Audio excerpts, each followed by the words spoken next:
കണ്ണൂർ അടയ്ക്കാത്തോട് ജനവാസ മേഖലയിൽ ഇറങ്ങിയ കടുവയെ പിടികൂടാൻ ഇന്നും തെരച്ചിൽ നടത്തും. ഇന്നലെ കടുവയെ കണ്ട സ്ഥലത്ത് രാത്രി ഒരു കൂടുകൂടി സ്ഥാപിച്ചു. മയക്കുവെടി വയ്ക്കുന്ന സംഘം ഇന്നലെ എത്തിയെങ്കിലും കടുവയെ കണ്ടെത്താൻ കഴിഞ്ഞില്ല.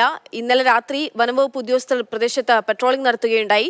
വനംവകുപ്പ് ഉദ്യോഗസ്ഥർക്കെതിരെ നാട്ടുകാർ ശക്തമായിട്ടുള്ള പ്രതിഷേധം ഉയർത്തിയിരുന്നു. ഇന്നലെ മണിക്കൂറുകളോളം ആ കൃഷിയിടത്തിൽ തന്നെ ഉണ്ടായിരുന്നു കടുവ. പിന്നീടാണ് കൺവിട്ടത്ത് നിന്ന് മാറുകയും ഇപ്പോൾ കടുവയ്ക്കായിട്ടുള്ള തെരച്ചിൽ നടക്കുകയും ഒക്കെ ചെയ്തിരിക്കുന്നത്. ഈ സമയം വരെ എടുത്തില്ല. അവസാനം വന്ന് 4 പടക്കവും പൊട്ടിച്ചിട്ട് പറഞ്ഞു ഇപ്പം കാണുന്നില്ലെന്ന് പറഞ്ഞ് ഇവരുടെ പ്രഹസനം സത്യതാണ്. ഇത് ജനങ്ങൾ ഭീതിയിലാണ്. അതായത് കടുവയാണ് പോകുന്നത്. ഈ കുഞ്ഞുങ്ങൾ പോകുന്ന സമയത്താണ് ഇത് ചാടി വീണ് കഴിഞ്ഞാൽ നമുക്ക് അറിയാൻ പറ്റത്തില്ല. എൻ്റെ മുറ്റത്ത് വന്നിരുന്നു ഈ സാധനം. അപ്പോൾ ഒരു ചെറിയ ചട്ട് പോലെ എനിക്ക് തോന്നി. ഞാനും ഒരു 12 മണി രാത്രിക്കാണ് വന്നത്. ഞാൻ ഇറങ്ങി ലൈറ്റ് അടിച്ച് നോക്കുമ്പം ആ മുറ്റത്തേക്കടെ തന്നെ ഇറങ്ങി തിരിച്ചൊരു വഴിയുണ്ട്. അതിലിറങ്ങി നേരെ ഇങ്ങോട്ട് തന്നെ ഈ വശത്തേക്ക് അത് വന്നത്. ഇവർ വരും, പക്ഷേ അത് കടുവയല്ലെന്ന് പറഞ്ഞ് പോവുക. ഇപ്പം നമ്മളൊരു അബദ്ധവശാൽ വീഡിയോ കിട്ടിയതുകൊണ്ടാണ് ഇത് കടുവയായി. ഞാനിപ്പോൾ എൻ്റെ ഒരു 100ഓളം റബ്ബർ മരങ്ങളുണ്ട്.